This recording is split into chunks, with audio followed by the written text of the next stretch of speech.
اعوذ بالله من الشیطان الرجیم بسم الله الرحمن الرحیم السلام علیکم ستړي مشي او بخیر له دا زمون ګران کشر فاروق نیازبین جټی دی او زی جهان مننه کوم په دې لار باندې اورېدو ویچره جان محمد جانی سره ملاویږم نو پړومبي ځل ما ولیدو او خپه په ډېر زیات شوم ډېر زیات په درمن شوم چې دې معذوره هم دی نو کم از کم زمون د اشنغر شاعرانو لا کم ټولګي چې دي هغې له پکار دي چې داسې خلک مخ په وړاندې بوځي دوی سره مرسته وکړي کتاب وله چاپ کړي فاروق نیازبین صاحب تا په پروګرام کې ستړي مشي او په خیرالي ویم او دا خلک به تا ګوري کوم ډېره زیاته مننه کوم ستاسو د مینې او یقینا ستاسو کومې خبرې اترې چې ما اورېدلې وي او کومې رابطې شوې وي مخکې خو چې ومې لیدلې نو د هغې نه زیات خوشحاله شوم او ډېر ستاسو چې کوم سوچ دی د پښتو ادب دپاره د دې نوو لیکوالو دپاره نو الله دې تاسو په هغه خپل سوچ کې او دې خلکو له د خدای پاک توفیق ورکړي چې ستاسو په سوچ تاسو سره روان شي ډېره مننه کوم مهرباني مننه د مینوالو ته به څه وی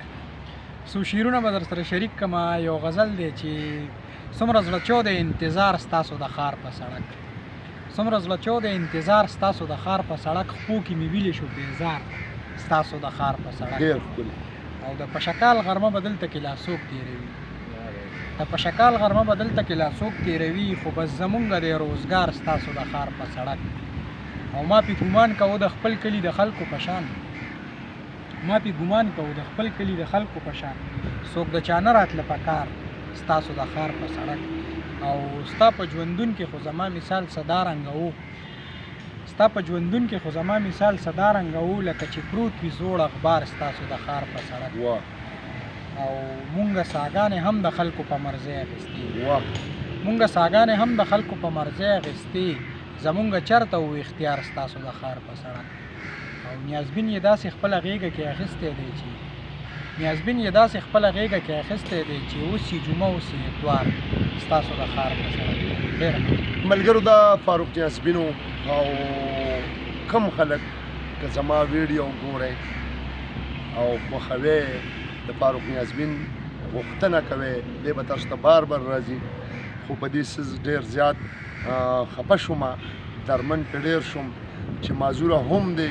لیکوال ډېر ښه لیکوال هم دی خو دې وایي چې زما د کتاب وس دس نه کېږي نو شاعران چې دي دا ټول زیات غریبانان دي او کمزوري دي نیازبین صاحب بیا هم دنه غوښتنه کوم غوږ دي کتونکي یو غزل ورته بل هم ډالۍ کړه نو بیا به دې اجازه غواړي ډېره مننه بل غزل در سره شریکومه چې مسافرۍ کې دې سړي اړو پیدا ونه مسافرۍ کې دې سړي اړو پیدا ونه که چې مور یې مړه شوله او دی یې جنازه ونه واه واه واه چې د یو او بل خلاف کړئ نو تس نسې نه کړئ چې د یو او بل خلاف کړئ نو تس نسې نه کړئ پښتنو تاسو د ځانونو تماشا ونه کړه واه او د دې سړي مسلمانۍ باندې مې شک پیدا شو ګناه یې وکړله او بیا یې دې توبه ونه کړه واه واه ډېر ښکلي ډېره مننه زړه ستړی راغلمه نه مور پلارونه خویندې وروڼه ډېر ښه زړه ستړی راغلمه نه مور پلارونه خویندې وروڼه پردي وطن کې د اختر مانځه مزه ونه کړه واه ډېر ښه دا بیا ووایم ډېره مننه زړه ستړی راغلمه نه مور پلارونه خویندې وروڼه پردي وطن کې د اختر مانځه مزه ونه کړه او زما او ستا په جدایۍ خلک خوشحاله وښه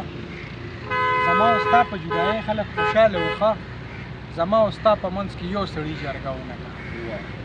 ما درته ستا د بېلتانه وختونه ټول در یاد کړل ډېر ښکلي ما درته ستا د بېلتانه وختونه ټول در یاد کړه نیازبینه یاره تا د تېر ژوندون کیسه ونه کړه نیازبین صاحب خوشحاله او ودان او آباد او بریالي اوسې جهان مننه کوم